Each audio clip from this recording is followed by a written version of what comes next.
O enfermeiro, de Machado de Assis. Até onde vai o dever de cuidar de alguém cruel? Neste conto, Machado de Assis expõe as camadas mais profundas da culpa e da moral, por meio do relato inquietante de um enfermeiro. Inscreva-se no canal e ative o sininho para não perder nenhuma história. Curta, comente e compartilhe. Sua participação nos ajuda a dar voz às grandes obras. Agora, vamos ao conto. O enfermeiro. Parece-lhe então que o que se deu comigo em 1860 pode entrar numa página de livro? Vá que seja, com a condição única de que não há de divulgar nada antes da minha morte. Não esperará muito. Pode ser que 8 dias, se não for menos. Estou desenganado. Olhe, eu podia mesmo contar-lhe a minha vida inteira, em que há outras coisas interessantes, mas para isso era preciso tempo, ânimo e papel. E eu só tenho papel, o ânimo é frouxo, e o tempo assemelha-se à lamparina de madrugada. Não tarda o sol do outro dia, um sol dos diabos, impenetrável como a vida. Adeus, meu caro senhor. Leia isto e queira-me bem, perdoe-me o que lhe parecer mal, e não maltrate muito a ruda, se lhe não cheira rosas. Pediu-me um documento humano. Ei-lo aqui.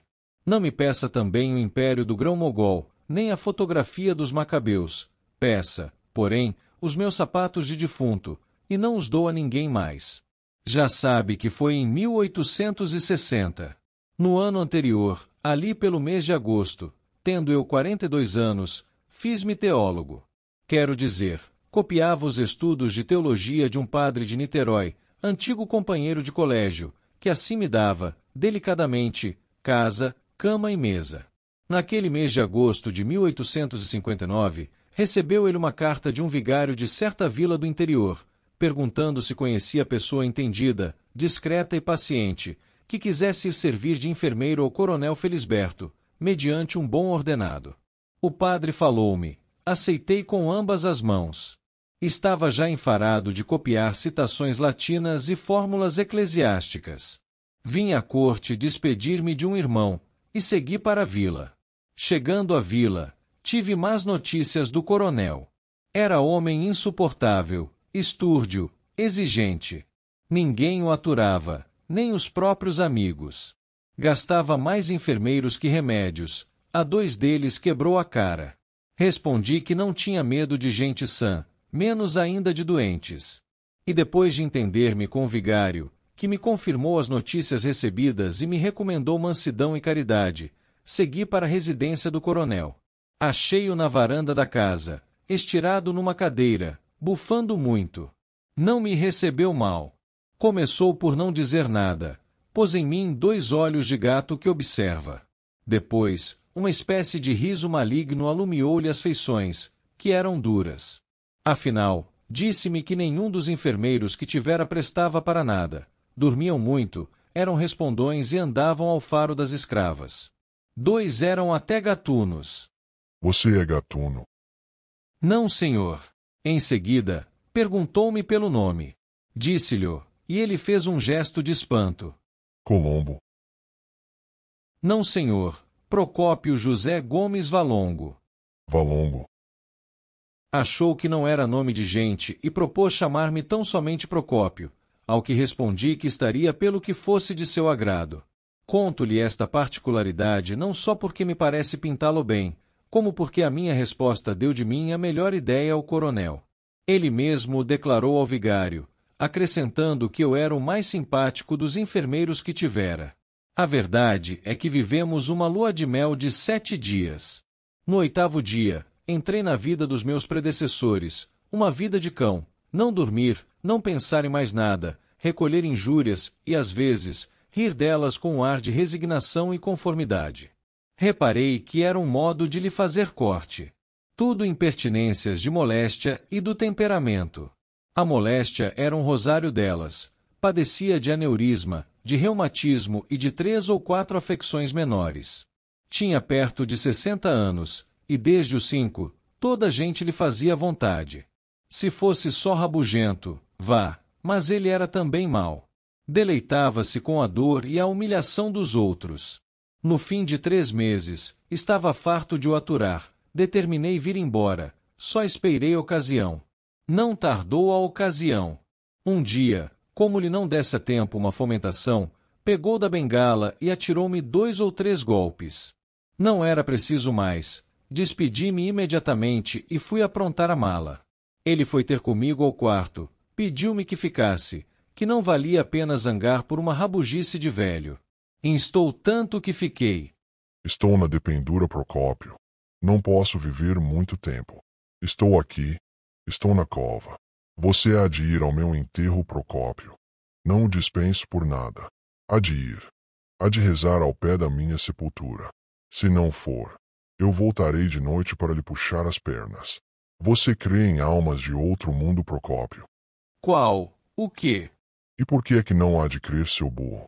Redarguiu vivamente, arregalando os olhos. Eram assim as pazes. Imagine a guerra.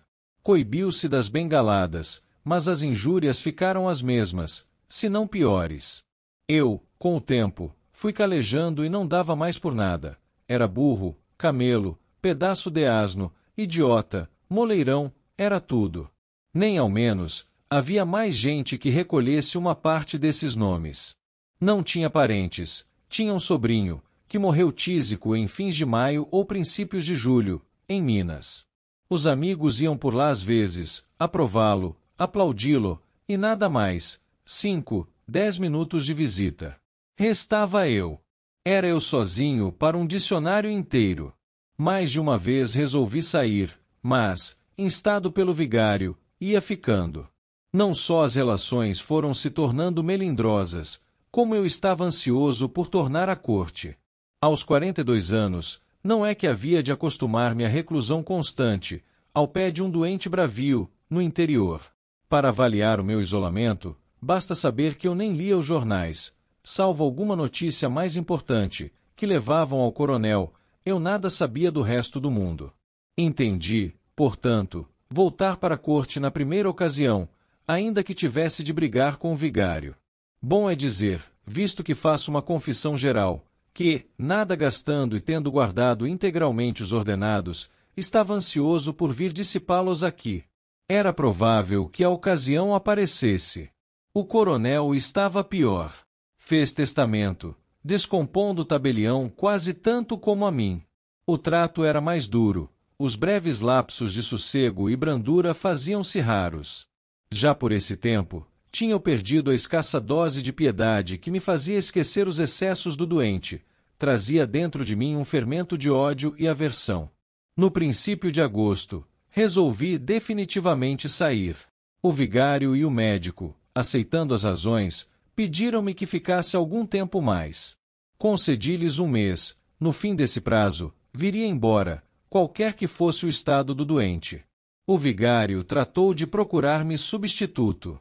Vai ver o que aconteceu. Na noite de 24 de agosto, o coronel teve um acesso de raiva. Atropelou-me, disse-me muitos nomes crus, ameaçou-me de um tiro, e acabou atirando-me um prato de mingau, que achou frio. O prato foi cair na parede, onde se fez em pedaços. Hás de pagá-lo, ladrão. Bradou ele. Resmungou ainda muito tempo. Às 11 horas, passou pelo sono. Enquanto ele dormia, saquei um livro do bolso, um velho romance de D. Arlincourt, traduzido, que lá achei, e pus-me a lê-lo no mesmo quarto, a pequena distância da cama. Tinha de acordá-lo à meia-noite para lhe dar o remédio. Ou fosse de cansaço, ou do livro, antes de chegar ao fim da 2ª página, adormeci também. Acordei aos gritos do coronel e levantei-me estremunhado. Ele, que parecia delirar, continuou nos mesmos gritos e acabou por lançar mão da moringa, arremessando-a contra mim. Não tive tempo de desviar-me. A moringa bateu-me na face esquerda, e tal foi a dor que não vi mais nada. Atirei-me ao doente, pus-lhe as mãos ao pescoço, lutamos, e esganei-o. Quando percebi que o doente expirava, recuei aterrado e dei um grito, mas ninguém me ouviu. Voltei à cama, agitei-o para chamá-lo à vida. Era tarde, arrebentara o aneurisma, e o coronel morreu. Passei a sala contígua e, durante 2 horas, não ousei voltar ao quarto. Não posso mesmo dizer tudo o que passei durante esse tempo. Era um atordoamento, um delírio vago e estúpido. Parecia-me que as paredes tinham vultos, escutava umas vozes surdas. Os gritos da vítima, antes da luta e durante a luta, continuavam a repercutir dentro de mim, e o ar, para onde quer que me voltasse, aparecia recortado de convulsões. Não creia que esteja fazendo imagens nem estilo. Digo-lhe que eu ouvia distintamente umas vozes que me bradavam: Assassino! Assassino! Tudo mais estava calado. O mesmo som do relógio, lento, igual e seco, sublinhava o silêncio e a solidão. Colava a orelha à porta do quarto, na esperança de ouvir um gemido, uma palavra, uma injúria, qualquer coisa que significasse a vida e me restituísse a paz à consciência. Estaria pronto a apanhar das mãos do coronel 10, 20, 100 vezes. Mas nada, nada, tudo calado.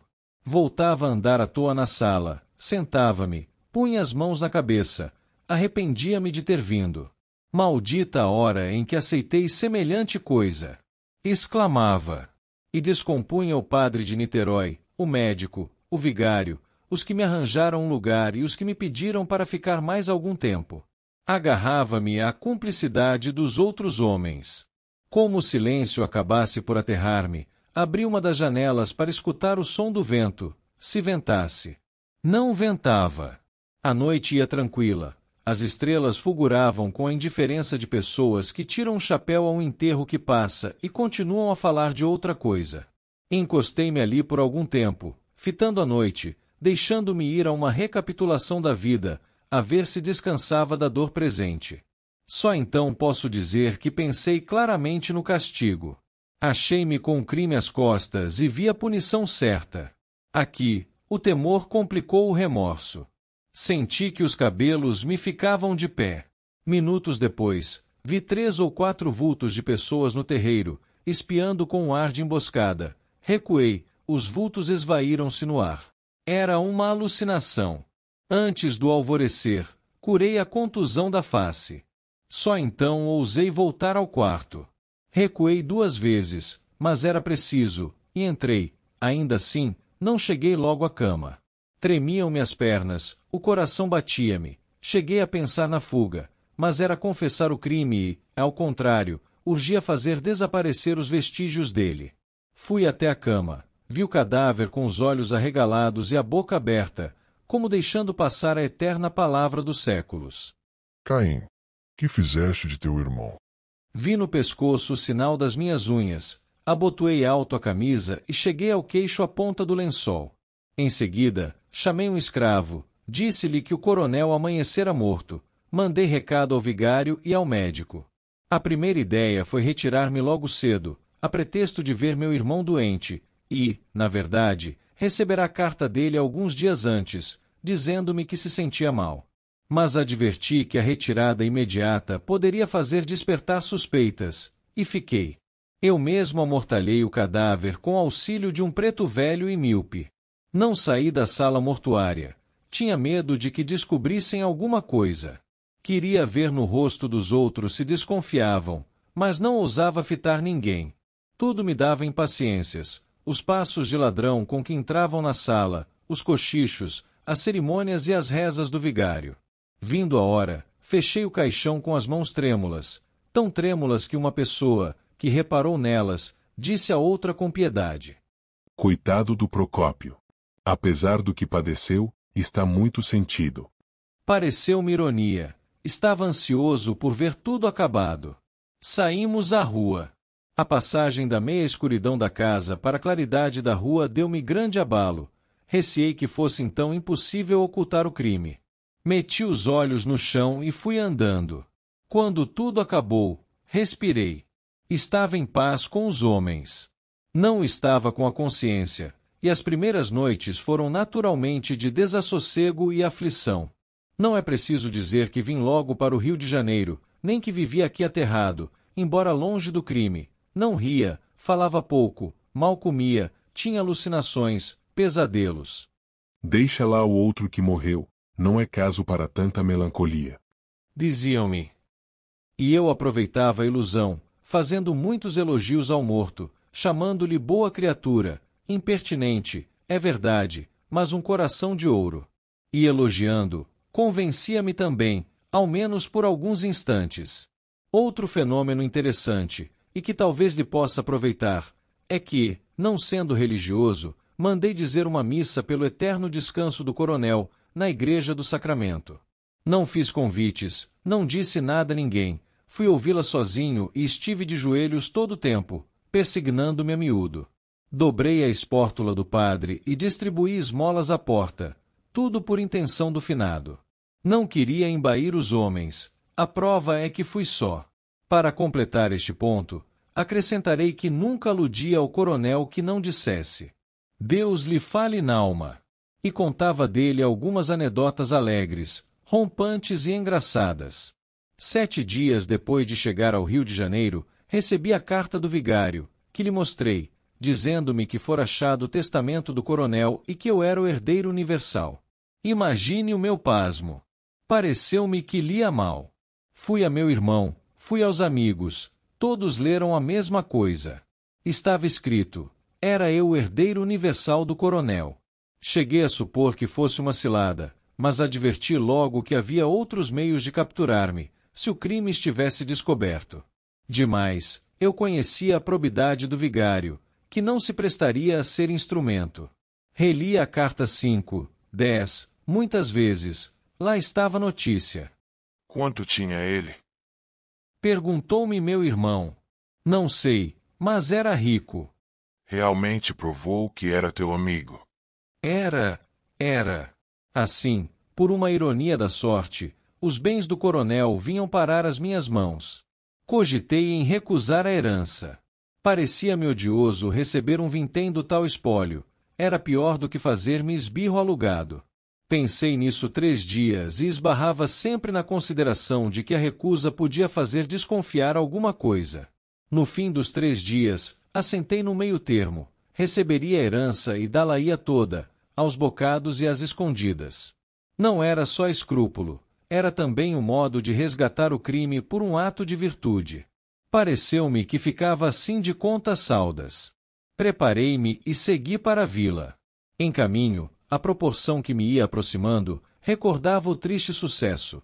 As cercanias da vila tinham aspecto de tragédia, e a sombra do coronel parecia-me surgir de cada lado. A imaginação ia reproduzindo as palavras, os gestos, toda a noite horrenda do crime. Crime ou luta? Realmente, foi uma luta em que eu, atacado, defendi-me, e na defesa. Foi uma luta desgraçada, uma fatalidade. Fixei-me nessa ideia. E balanceava os agravos, punha no ativo as pancadas, as injúrias. Não era culpa do coronel, bem o sabia, era da moléstia, que o tornava assim rabugento e até mau. Mas eu perdoava tudo, tudo. O pior foi a fatalidade daquela noite. Considerei também que o coronel não podia viver muito mais, estava por pouco. Ele mesmo sentia e dizia. Viveria quanto? 2 semanas, ou 1, pode ser até que menos. Já não era vida, era um mulambo de vida, se isto mesmo se podia chamar ao padecer contínuo do pobre homem. E quem sabe mesmo se a luta e a morte não foram apenas coincidentes. Podia ser, era até o mais provável. Não foi outra coisa. Fixei-me também nessa ideia. Perto da vila, apertou-se-me o coração, e quis recuar, mas dominei-me e fui. Receberam-me com parabéns.